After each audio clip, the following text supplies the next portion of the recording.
Bueno, compartiremos la palabra del Señor esta mañana en una pequeña serie que estamos haciendo que llamamos Visión para Vivir, y quiero invitar que abran sus Biblias en el libro de Deuteronomio capítulo 34 y vamos a leer el último capítulo de Deuteronomio y la primera parte del primer capítulo de Josué, que es donde nos estamos ocupando para entender cómo Dios quiere construir en nosotros una visión para vivir, una pasión hacia el cumplimiento del llamado que Él nos hace de ser instrumentos suyos, la pasión y la alegría, la enorme esperanza que Él nos da para ser sus instrumentos mientras nos tiene en diferentes lugares de esta ciudad. Deuteronomio es la antesala del libro de Josué y es fundamental para poderlo entender. Leeremos el capítulo 34. Dice así la palabra del Señor. Moisés ascendió de las llanuras de Moab al monte Nebo, a la cima del monte Pisgá, frente a Jericó. Allí el Señor le mostró todo el territorio que se extiende desde Galaad hasta Dan, todo el territorio de Neftalí, de Efraín, Manasés y Judá, hasta el mar Mediterráneo. Le mostró también la región del Negev y la del valle de Jericó, la ciudad de palmeras, hasta Zoar. Luego el Señor le dijo: este es el territorio que juré a Abraham, Isaac y Jacob que daría a sus descendientes. Te he permitido verlo con tus propios ojos, pero no podrás entrar en él. Allí en Moab murió Moisés, siervo del Señor, tal como el Señor se lo había dicho, y fue sepultado en Moab, en el valle que está frente a Bet Peor, pero hasta la fecha nadie sabe dónde está su sepultura. Moisés tenía 120 años de edad cuando murió. Con todo, no se había debilitado su vista, ni había perdido su vigor. Durante 30 días los israelitas lloraron a Moisés en las llanuras de Moab, guardando así el tiempo de luto acostumbrado. Entonces Josué, hijo de Nun, fue lleno del espíritu de sabiduría porque Moisés posó sus manos sobre él. Los israelitas por su parte obedecieron a Josué e hicieron lo que el Señor le había ordenado a Moisés. Desde entonces no volvió a surgir en Israel otro profeta como Moisés, con quien el Señor tenía trato directo. Solo Moisés hizo todas aquellas señales y prodigios que el Señor le mandó realizar en Egipto ante el faraón, sus funcionarios y todo su país. Nadie ha demostrado jamás tener un poder tan extraordinario, ni ha sido capaz de realizar las proezas que hizo Moisés ante todo Israel. Capítulo 1 de Josué, si voltean la página, en muchos casos. Después de la muerte de Moisés, Josué capítulo 1, verso 1, siervo del Señor, Dios le dijo a Josué, hijo de Nun, ayudante de Moisés: mi siervo Moisés ha muerto. Por eso tú y todo este pueblo deberán prepararse para cruzar el río Jordán y entrar a la tierra que les daré a ustedes los israelitas. Tal como le prometí a Moisés, yo le entregaré a ustedes todo lugar que toquen sus pies. Su territorio se extenderá desde el desierto hasta el Líbano y desde el gran río Éufrates, territorio de los hititas, hasta el mar Mediterráneo que se encuentra al oeste. Durante todos los días de tu vida nadie será capaz de enfrentarse a ti. Así como estuve con Moisés, también estaré contigo. No te dejaré ni te abandonaré. Sé fuerte y valiente, porque tú harás que este pueblo herede la tierra que les prometí a sus antepasados. Solo te pido que tengas mucho valor y firmeza para obedecer toda la ley que mi siervo Moisés te mandó. No te apartes de ella para nada, solo así tendrás éxito donde quiera que vayas. Recita siempre el libro de la ley, medita en él de día y de noche, cumple con cuidado todo lo que en él está escrito, así prosperarás y tendrás éxito. Ya te lo he ordenado, sé fuerte y valiente. No tengas miedo ni te desanimes, porque el Señor tu Dios te acompañará donde quiera que vayas. Esta es la palabra del Señor. Padre, necesitamos esta palabra, por favor, ven a ayudarnos a construir nuevas expresiones de tu reino en las realidades que vivimos. Te lo pedimos en el nombre del Señor Jesús. Amén. Bueno, la primera vez que hablamos sobre visión, y ustedes ver esto en nuestros canales, en YouTube encontrarán videos y eso, hablábamos de la importancia de tener una visión y decíamos que una vida sin una visión no vale la pena ser vivida. Si no estamos ocupando nuestra vida en algo más grande que nosotros mismos.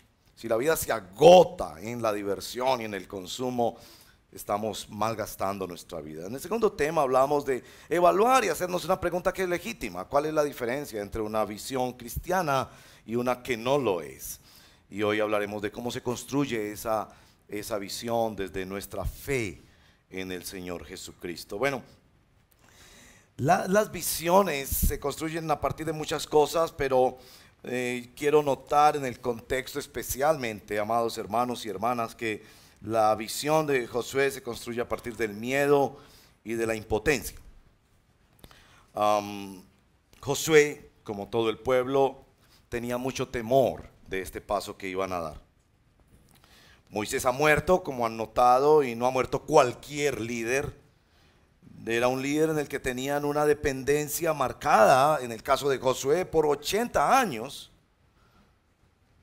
Y estaban para enfrentar una tarea que les rebasaba. En el caso de Josué no solo era la tarea de conquistar todas las promesas que Dios les había dado sobre una tierra, sino también la tarea de calzar los zapatos de Moisés. Yo no sé si a usted le ha tocado alguna vez que lo ponen en un trabajo y el líder anterior era una persona excepcionalmente dotada y usted teme eso. Y Josué tiene miedo de, por un lado, enfrentar todos los enemigos que tenía que enfrentar, por otro lado, tener un liderazgo que calzaba los zapatos de Moisés, debemos decir las sandalias de Moisés, para lo que él no se sentía totalmente capacitado.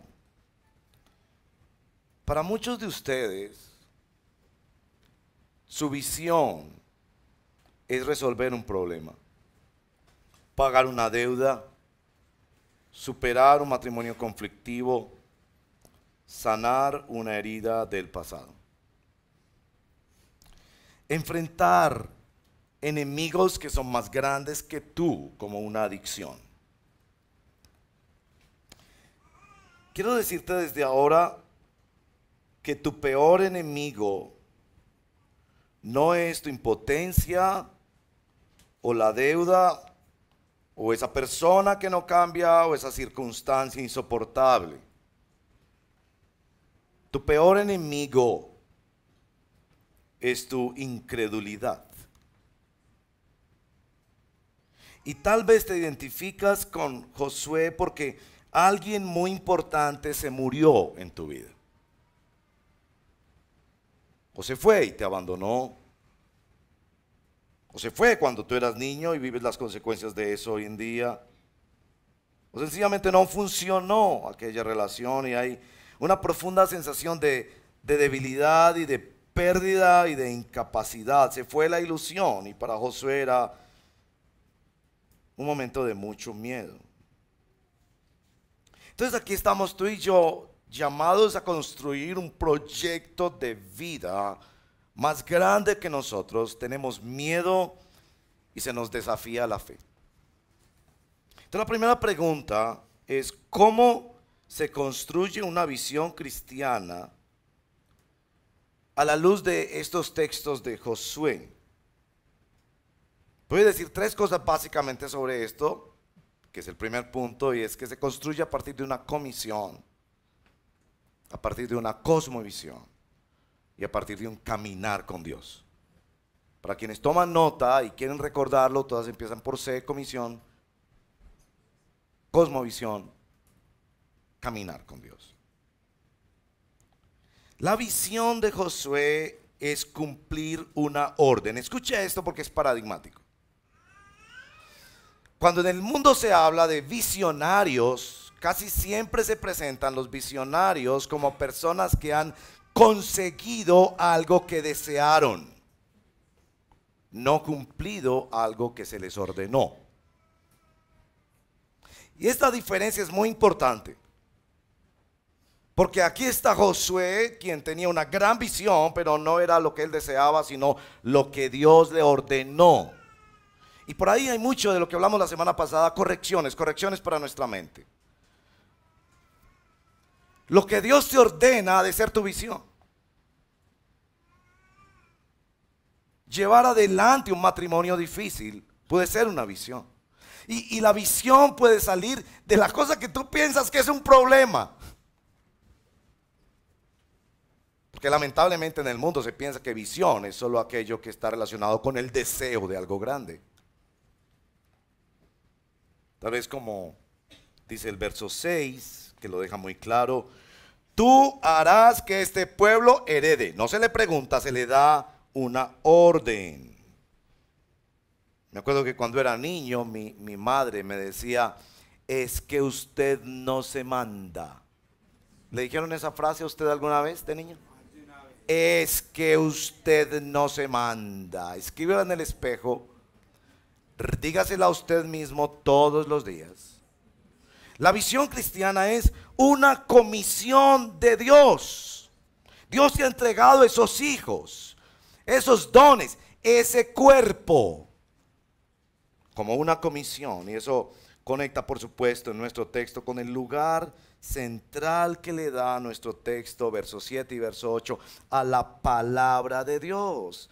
Una estrecha y sumisa relación con la palabra de Dios. Nosotros somos pueblo de libro. Pueblo de libro. A propósito, eso de pueblo de libro. La razón porque en la Edad Media y en el movimiento misionero, los cristianos iban por todas las ciudades del mundo, plantando escuelas y hospitales, es porque somos pueblo del libro. Somos el pueblo que estudia un libro. Las grandes universidades se fundaron basadas en el estudio de un libro que se llama la Biblia. Riquísimo en literatura, precioso en contenido, maravilloso en revelación, poderoso en las manos de Dios por el poder del Espíritu Santo. Entonces todos los misioneros iban en todos los lugares haciendo escuela, porque había que estudiar un libro, había que traducir un libro, había que enseñar un libro. Pero también era el pueblo que practicaba un libro y seguían el modelo de Jesús, que enseñaba y servía. Sanaba enfermos, multiplicaba el pan, asistía a los quebrantados por el demonio. Entonces la visión cristiana es la visión apoyada en principio en una comisión. Por eso la Biblia no habla tanto de visión, escuche bien esto, sino de llamado. Ese es el término bíblico para visión realmente, llamado. Porque la Biblia, como decíamos la semana pasada, no te pregunta, ¿qué te gustaría soñar? Lindo, ¿no? ¿Qué te gustaría hacer? No, la Biblia te dice, léeme y descubrirás cuál es el mandamiento de Dios para ti. Y te dará una comisión para cumplir. Bueno, mucho que decir de esto. Quiero ir rápidamente solamente comentando que esta es la razón por la que uso la palabra comisión, porque se conecta con la gran comisión. ¿Saben dónde está la gran comisión? Mateo, Evangelio de Mateo, capítulo del verso 19 en adelante, la gran comisión. Ahí se nos está dando una visión al estilo de Josué. Entonces hemos de preguntarnos en todo lo que hacemos y todo lo que queremos hacer, estudiar, desarrollar un negocio personal, desarrollar una habilidad, hacer un emprendimiento. ¿Cómo soy discípulo a través de eso que yo anhelo como proyecto de vida? ¿Y cómo me ayuda a hacer que otros sean discípulos? Es la gran comisión. Vayan y hagan discípulos.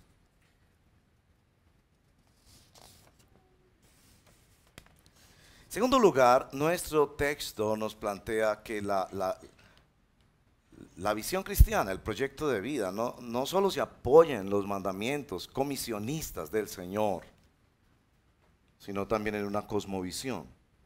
Si leen el verso 7 y 8, estos verbos que enfaticé en la lectura, recita verso 8,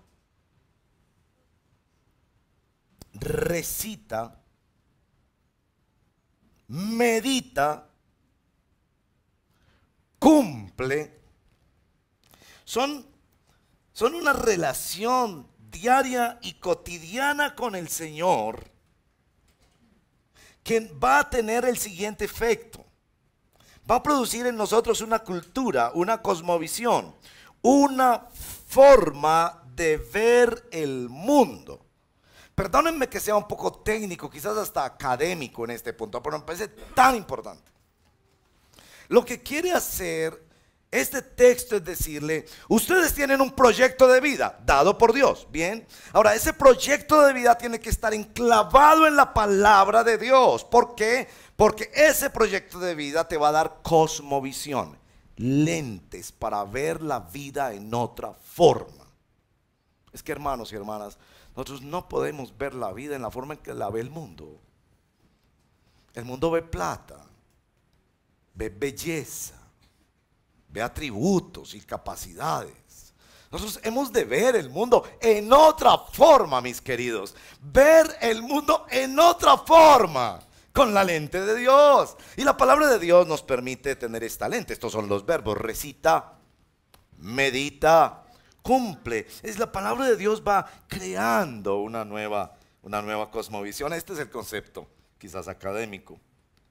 Metarrelato, metahistoria. Algunos dicen metanarrativa. Yo digo metahistoria. Una cosa más grande, un macro diseño. Le decíamos la semana pasada, nuestra pequeña visión debe estar incrustada en la gran visión de Dios. Ahora, decíamos que la visión de Josué es visión de construir una nación teocrática. Y aquí debo hablar rápidamente del concepto de la guerra. Sé que algunos buenos lectores que hacen preguntas, por favor hagamos preguntas. Dicen, ¿cómo es posible que Dios les ordena ir y literalmente desplazar, asesinar,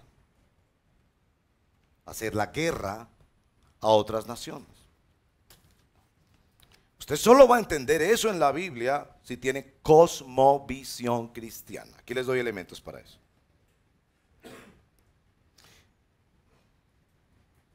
Debo mencionar que hemos de tener mucho cuidado en las lecturas de la Biblia con una cosa que llamamos el presentismo. Perdónenme otra vez esa terminología, pero el presentismo es juzgar el pasado con condiciones del presente. Entonces usted dice, uy, la Biblia habla de guerra. Entonces yo tengo que decirle, es que en esa época no se hablaba de otra cosa, mi amigo. En esa época no había Naciones Unidas, Carta de Derechos Humanos firmada por todas las naciones. La política internacional era el avasallamiento, el pueblo que se extendía eliminando otras culturas, otros pueblos. Esa era la política internacional. No había otra forma de existir en esa época. Es como si usted juzgara a sus abuelitos por no haber usado celular. Y yo tengo que decirle, cuidado, que en esa época no había celular. El presentismo nos hace leer la Biblia en una forma muy prejuiciosa, pensando que en esa época habían los organismos internacionales y todo lo demás que hay hoy en día. Estos son los elementos importantes.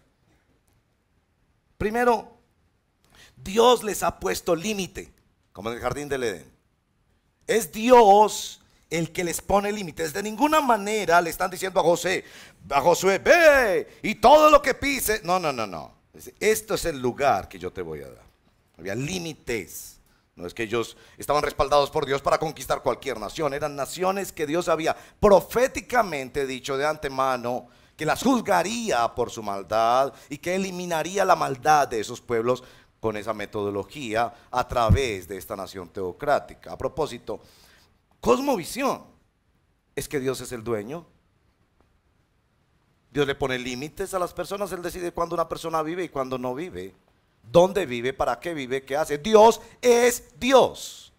Y eso es una de las cosas más grandes que hace la Biblia en nuestra mente, en nuestro corazón. Es que si Dios existe, ha de ser Dios. Él decide quién vive, quién no vive, quién nace. Él es soberano. Un elemento muy importante aquí es que todas esas naciones e imperios se construyeron a partir de que sus dioses mostraban como evidencia el poder de esas naciones. Entonces, al Israel llegar a esas naciones, la forma de mostrar que había un Dios verdadero en el cielo, que era dueño del cielo y de la tierra, del mundo y los que en él habitan, era derrocando a los dioses de esa nación que mostraban su poder a través de el éxito o las posesiones que estos tenían. Muchas veces sus dioses eran sus mismos reyes, como en el caso de Nabucodonosor. En cuarto lugar, la tierra era consagrada al Señor. Ellos no podían vender la tierra. Es decir, lo que ellos iban a tomar no era para ellos. Lo que ellos iban a alcanzar no era para ellos. Era para mostrar a través de ellos la relación que Dios soberano, invisible, tiene con una nación para testimonio a todas las naciones. Solo unos elementos para decir. Ellos estaban viendo la realidad en una forma nueva. Entonces, para construir este proyecto de vida necesitan una constitución, una Biblia, un libro que esté por encima de sus deseos y sus caprichos, un libro con autoridad. En segundo lugar, que ese libro les diera una nueva forma de ver la realidad. Dios es el dueño, Dios pone límites, Dios es soberano y está por encima de todos los reyes de la tierra. Pero no solo necesitaban una constitución y una cosmovisión, sino que necesitaban también aprender a caminar con Dios. Verso 9, el Señor tu Dios te acompañará por donde quiera que vayas. Algo que demuestra de una manera extraordinaria el libro de Josué es que esta relación de pacto de Dios con su pueblo era para que aprendieran a caminar con Él. Es decir, cuando tú, por la gracia de Dios, rindes tu vida a Jesucristo, muchas veces a través de una humilde, consagrada y arrepentida oración de fe, en ese momento estás apenas empezando, aprendiendo a caminar con Dios. Estás aprendiendo a caminar con Dios. Josué describe maravillosamente la forma en que ese pueblo caminaba con Dios. El Nuevo Testamento nos va a dar una lente mucho más amplia para entender cómo es este caminar en el Espíritu, vivir en un movimiento que nos saca de la pasividad y del parasitismo y de la codependencia para aprender a caminar con el invisible y conocer la victoria de Cristo en cada aspecto de nuestra vida. Ahora, el texto bíblico es este. Verso 3.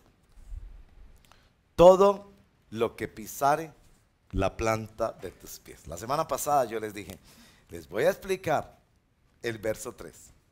Porque el verso 3 es uno de sus favoritos, de los bandidos estos de la teología de la prosperidad. Con eso nos ponen a soñar. Entonces yo he visto hermanos que van y entran al apartamento que quieren comprar, ¿no? Y apenas se lo está mostrando el vendedor. O el negocio y apenas están conversando sobre el negocio. O el estadio y apenas van por primera vez a ese estadio y empiezan a marchar y a pisotear y reclaman esta palabra. Todo lo que pisare la planta. Yo hago un chiste sobre eso porque alguna vez tuve ocasión de estar con hermanos en la fe, porque son hermanos en la fe, pero están perdiditos. Entonces me empezaron a pisotear y yo dije, ¿qué estás haciendo? Y me dijo, reclamando Josué 1:3, todo lo que pisar en la planta de tus pies. Y dije, estás muy equivocado. Porque lo que está tocando la planta de tus pies son tus zapatos. Quítate los zapatos si es que estás cumpliendo ese verso de la Biblia, porque el texto no dice todo lo que pisar en la suela de tus zapatos, sino la palabra hacer un chiste. Evidentemente no fue buen chiste, pero este es el punto. En Josué 1:3 es todo lo que pisar en la planta de tus pies de acuerdo a la comisión que Dios les estaba entregando. Yo te voy a dar todo lo que pises, pero todo lo que pises donde yo te mande, no donde tú te lo inventes. Segundo, dentro de los límites de una promesa. Y por ahí la verdad. Creo que sí es importante leer la Biblia y echar especial atención a las promesas del Señor. Ahora yo digo que tenemos que tener cuidado con algunas promesas que son condicionales. Hay promesas condicionales, promesas no condicionales de Dios para nosotros. Pero sí debemos poner especial atención en ciertas promesas del Señor, que son maravillosas, son maravillosas. Podríamos enumerarlas. O sea, es poner el pie sobre promesas de Dios. A propósito, esta promesa de tierra se le dio a Israel. No se nos dio a nosotros. Ese momento de la historia en que Dios está comunicándose con la humanidad a través de un pueblo teocrático que se llamaba Israel, en esa tierra de Canaán, eso fue para esa nación, no para nosotros que somos colombianos. Y fue para esa época, no para el año 2019. Y sobre todo en este sentido. El andar sobre las pisadas de la fe es el andar en obediencia al Señor. Y voy a citar dos textos que la próxima semana voy a explicarles más. Mateo 28 precisamente, que hace una semblanza de Josué 1, porque el Señor en la primera orden que les da imperativa en Mateo 28 es vayan, es decir, caminen, pero ya no es para poseer una tierra, sino para hacer discípulos a las naciones. Ya no es para la tierra de Canaán, sino para todos los países del mundo. Segundo texto que quiero mencionar, Hechos capítulo 1. También les hablaré cómo Josué 1 se parece a Hechos 1. Es maravillosa la semblanza. Porque en Hechos 1 tenemos a nuestro Josué, a Jesús de Nazaret, delineando unos territorios: Jerusalén, Judea, Samaria y hasta lo último de la tierra. ¿Para qué? Para movernos con las pisadas del evangelio, pero no para poseer para nosotros. Finalmente ellos tampoco estaban poseyendo para ellos, para anunciar y testificar las buenas nuevas del Señor. Evidentemente no se trataba de tierra, sino de aprender a caminar con Dios. Y podría citarles varios ejemplos. La derrota de Ai fue muy clara en eso. El pacto con los gabaonitas, el altar en el capítulo 22, que muestran una y otra vez lo más importante que Dios quería hacer en ese proyecto de vida era que aprendieran a caminar con Él. ¿Cómo se construye entonces un proyecto de vida en el reino de Dios? Comisión de Dios. ¿Cuáles son los mandamientos de la palabra de Dios? Cosmovisión. ¿Cómo es que Dios nos ayuda a ver este negocio, esta familia, este barrio, este emprendimiento desde la perspectiva de la palabra de Dios?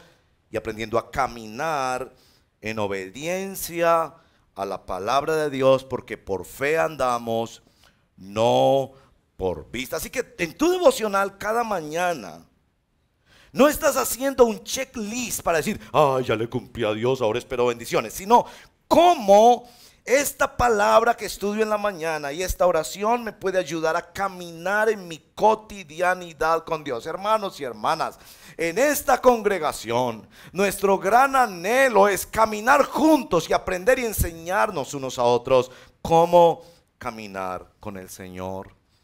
Porque el proyecto de vida es una comisión, es una cosmovisión y es un caminar con el Señor. Ahora, noten que siempre en Josué está ese elemento de la fe. Sé fuerte, sé valiente, no te quedes quieto, vas a ir a algo más grande de lo que tú eres. Y se le demanda creer en el Señor y en su palabra. ¿Cuáles son actitudes esenciales que la fe de Josué usa el Señor para ponernos como ejemplo? Yo quiero mencionar tres rápidamente: humildad, perseverancia y descontento. Voy a ir rápido por eso, porque me interesa mucho llegar al final. Quiero orar con ustedes al final. Humildad. La fe tiene componentes de actitud. Generalmente yo encuentro en mis amigos no cristianos una dificultad de creer, es porque no se quieren doblegar ante el invisible. No quieren reconocer que están invadidos por el miedo ante una tarea más grande que ellos. Y yo quiero decir, si tú enfrentas una tarea más grande de lo que tú eres, criar unos hijos, sacar adelante un negocio, un emprendimiento, lo que sea. Estás en buen lugar cuando tienes miedo. Porque es desde el miedo que Dios te muestra que necesitas ser humilde, humillarte ante tu Dios. Humíllense pues bajo la poderosa mano de Dios. Pareciera que Pedro piensa que solo es posible conocer el poder de Dios para aquellos que se humillan ante Dios. Tú no puedes, mi amigo, venir ante Dios diciéndole, respóndeme mis preguntas, como si tú fueras igual a Dios. Como si tú pudieras hablar cara a cara, hombro a hombro con Dios. A ver, respóndame estas preguntas filosóficas. El finito que vive 70, 80 años, hablando con el infinito. El visible, tangible que tiene lugar en el espacio y en la historia, hablando con el Dios eterno. Y Josué sabe humillarse. Hay una escena maravillosa en el capítulo 5 donde se le aparece, es una teofanía, una aparición del Señor como un ángel. Maravilloso, se le aparece el comandante de los ejércitos del Señor. Entonces Josué sale, así como los paisas que pensamos que vamos a vencer todo, ¿no? Sale frente a Josué y le dice, ¿en nombre de quién vienes? No, como, a ver, ¿usted qué quiere? Pues vamos a pelear. Y el ángel del Señor le dice, yo soy el comandante del ejército del Señor. Y Josué lo único que le dice es, mande. Mande. Si la actitud de humildad, que entiende que Dios se ha comunicado con la humanidad a través de un libro, a través de un pueblo, en un momento de la historia, y te dice, obedece. ¿Quieres fe? ¿Quieres crecer en fe? Humíllate ante tu Dios. Segundo componente, perseverancia. Es decir, no es creer un domingo por la mañana cuando uno se emociona con canciones bonitas, le apagan la luz para que uno se concentre más, qué sé yo. Y ahí está uno. Y entonces vivir un momento de mucha fe y sale caminando como sobre nubes. Es perseverar en el creer. En el capítulo 10 hay una escena maravillosa porque Josué cae en depresión en el capítulo 10. Porque en su segunda batalla apenas estaba estrenando como militar en jefe. Y entonces sufre una derrota pavorosa. Y él se va a hablar con el Señor, porque el humilde sabe hablar con Dios. Y le pelea a Dios, ¿usted qué fue lo que hizo? Usted no dijo que nos iba a acompañar. Y bueno, el Señor lo confronta, pero la confrontación más bella es que 2 veces en el capítulo 10 le dice, levántate. Es decir, sigue creyendo, aún en medio de las derrotas. Como decía Winston Churchill, que nos recordaba Juan David precisamente, de derrota en derrota hasta la victoria. Sigue creyendo. No dejes de creer. Él sabrá por qué la cosa no ha resultado. Él sabrá por qué tienes que esperar. Sigue creyendo, mi hermano. Sigue creyendo en el Señor. Él te ha dado suficientes evidencias de su amor y de su cuidado. Tercera actitud, descontento. Es claro que la Biblia dice que estemos contentos con lo que tenemos. Es decir, frente a las cosas materiales, el Señor nos pide contentamiento. Pero frente a un proyecto de vida nos dice, no se conformen a este mundo. No midas tu visión por plata o por posesiones o por cosas. Has de tener un santo descontento. Una cosa maravillosa en el capítulo 13 es que el Señor le dice a Josué, escritúrales las tierras que no han conquistado. Esto a mí me ha sonado en Josué en una manera extraordinaria. Y él se las escritura.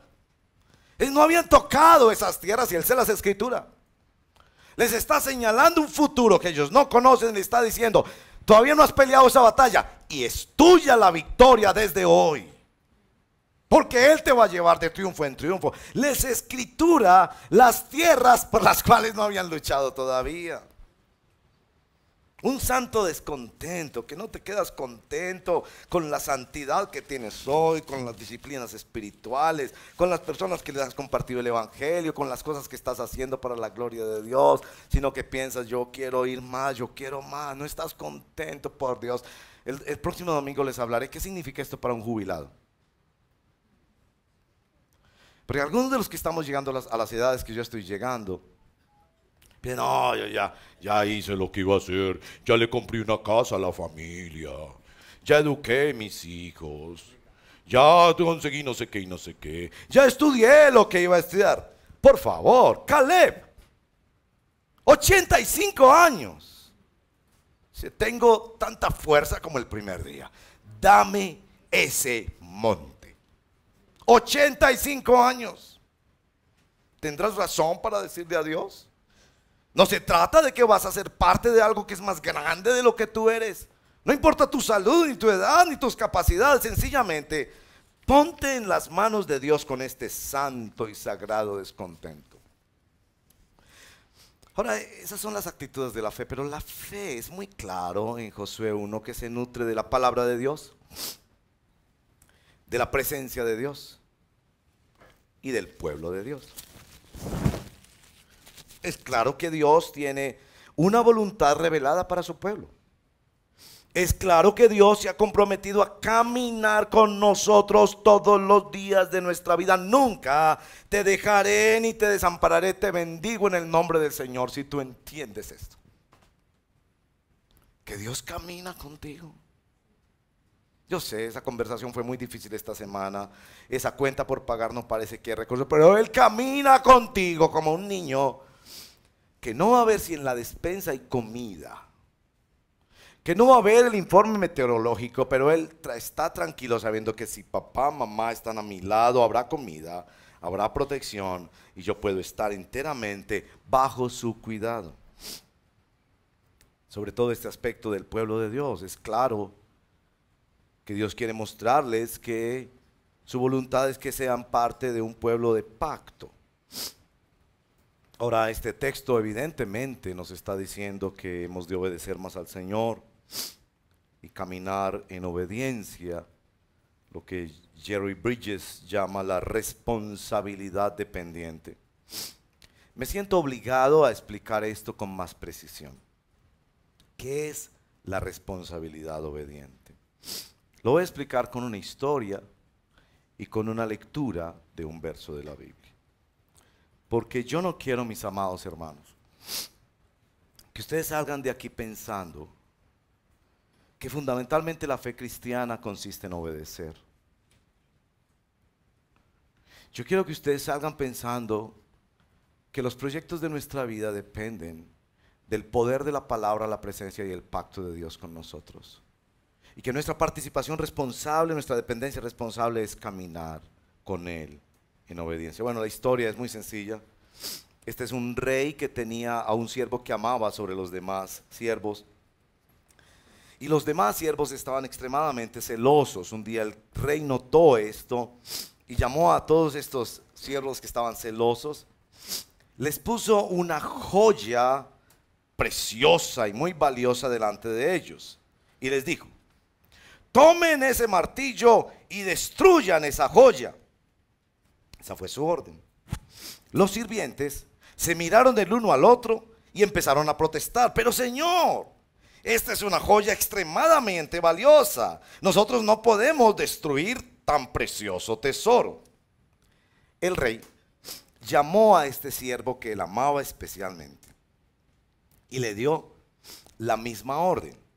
Mira esa joya preciosa, toma un martillo y destrúyela por completo. El siervo tomó el martillo de inmediato y sin pensarlo dos veces, la destruyó. Cuando el siervo destruyó la joya preciosa, el rey le dijo: ¿qué es lo que has hecho? ¿Cómo se te ocurre destruir una joya tan preciosa que ya no se puede reparar? Inmediatamente el siervo inclinó su cabeza y le dijo: perdone, mi señor, usted está en lo correcto. Yo no debía haberla destruido. El rey volteó hacia los demás sirvientes y les dijo: esta es la lección.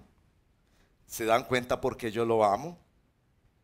Porque él sencillamente obedeció mi mandamiento y no se defendió cuando yo lo reprendí. Obediencia total al Señor. Obediencia total a la palabra del Señor. Pero ¿se acuerdan que yo les dije? Yo no quiero que ustedes piensen que la vida cristiana se basa en nuestra capacidad de obedecer. Y este es el punto, y es el punto más importante para que oremos esta mañana. Dios sabía que ellos no le obedecerían. Y quiero leer con ustedes 6 versitos en Deuteronomio capítulo 6. Perdónenme el tiempo hoy, perdónenme por favor. Capítulo 9 de Deuteronomio, verso 1 al 6. Muy importante para entender la vida cristiana. Muy importante para entender la vida cristiana. ¿Por qué Dios camina con un pueblo diciéndole, si me amas, guarda mis mandamientos, pero al mismo tiempo Dios sabe que no lo van a obedecer? Capítulo 24 de Josué, una y otra vez, como con psicología inversa, le dice, ustedes no van a obedecer, ustedes no van a obedecer, ustedes no van a... No, nosotros sí vamos a obedecer. Porque para decirlo eran unas maravillas. Miren cómo termina el capítulo: nosotros te obedeceremos, y si alguien no te obedece, que sea muerto. Y Dios sabía, estos no van a obedecer. Capítulo 9, verso 1 al 6 tiene este paradigma que es muy importante. Escucha, Israel, hoy vas a cruzar el Jordán para entrar y desposeer a naciones más grandes y fuertes que tú, que habitan en grandes ciudades con muros que llegan hasta el cielo. Esa gente es poderosa y de gran estatura, son los anaquitas.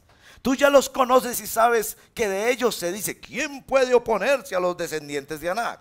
Pero tú entiende bien hoy que el Señor tu Dios avanzará al frente de ti y que los destruirá como un fuego consumidor y los someterá a tu poder. Tú los expulsarás y los aniquilarás enseguida, tal como el Señor te lo ha prometido. Cuando el Señor tu Dios los haya arrojado lejos de ti, no vayas a pensar, el Señor me ha traído hasta aquí por mi propia justicia, obediencia, para tomar posesión de esta tierra. ¡No! El Señor expulsará a esas naciones por la maldad que las caracteriza. Él es Dios soberano. Verso 5. De modo que no es por tu justicia, ni por tu rectitud, por lo que vas a tomar posesión de tu tierra. ¡No! La propia maldad de esas naciones hará que el Señor tu Dios las arroje lejos de ti. Así cumplirá lo que juró a tus antepasados, Abraham, Isaac y Jacob. Entiende bien que eres un pueblo terco y que tu justicia y tu rectitud no tienen nada que ver con que el Señor tu Dios te dé en posesión esta buena tierra. Este es el punto. Si vamos a avanzar, si vamos a conseguir cosas para la gloria de Dios, no es porque nosotros lo vamos a obedecer, porque efectivamente es más lo que le fallamos que lo que le obedecemos. ¿Y qué es lo que sustenta la obediencia cristiana, hermanos y hermanas? Escúchelo bien, por favor. Esto es el Evangelio. Lo que sustenta la obediencia cristiana es la gracia. Que Él nos ha traído a un pacto en Cristo Jesús que no se romperá por mi desobediencia, aunque Él me discipline por ella. Que me invitará a la obediencia y a participar con Él por lo que Él hace por mí, no por lo que yo hago por Él. Y por eso vamos a terminar en oración. Y quiero pedir a los equipos de alabanza, esta es la canción. Es por tu gracia y tu perdón que podemos ser llamados instrumentos de su amor. Es por tu gracia y tu perdón. Mi justicia queda lejos de tu perfección. Y no podría dar la cara si no fuera porque soy redimido por la gracia y la justicia del Señor. Hemos de obedecer, sí hemos de obedecer. Para que nos vaya bien, sí hemos de obedecer. Para glorificar a Dios, sí hemos de obedecer. Pero Dios muy bien lo sabe, que somos una partida de desobedientes. Y que si obedecemos en una, no obedecemos en dos. Pero aún así, Dios ha querido traernos a este pacto de gracia en Cristo Jesús y caminar con nosotros y ir enseñándonos como le enseñó a Israel y lo disciplinó, para que paso a paso aprendieran a disfrutar más de su relación con el Señor.